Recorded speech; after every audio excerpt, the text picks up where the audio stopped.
Կներեք, էլի, այսինքն սցենար չկա, թե չեք ուզում հանրայնացնեք։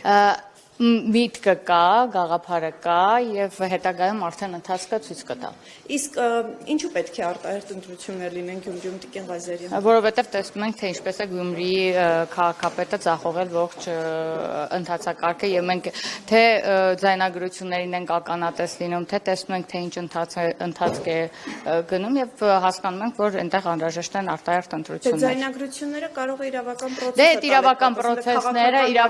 իրավական պրոցեսները գնում են, բայց քաղաքը ահա որ վիճակում էր, ինչպես վարչապետը արդեն ասեց, մենք եղանք այնտեղ եւ տեսանք այս տարիների ընթացքում ինչքան քիչ աշխատանք է կատարվել, թեպետ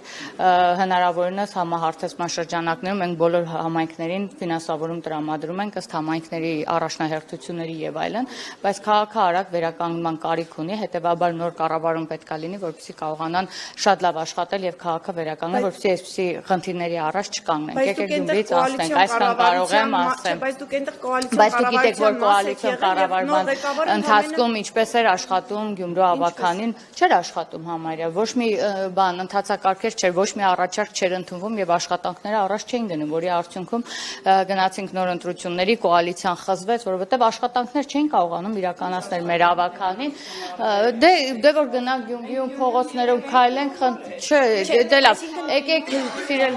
չէ, ես չէի ասի, Թալին քաղաք ես մտել եմ, շատ լավ է։ Ինչ առումով էր ավելի ահավոր։ Ես չեմ նկատել, ես ինքս Գյումրիում եմ եղել ու քայլել եմ, այնտեղ չեմ։ Չէ, նորմալ չէ, էլի եկեք ինքնախաբեությամբ, ոչ միայն ճանապարհները, եթե ճանապարհները ակնհայտ ենք տեսնում, կան նաև այլ պրոցեսներ, որովհետև մենակ ճանապարհ չենք յուրաքանչյուր համայնքում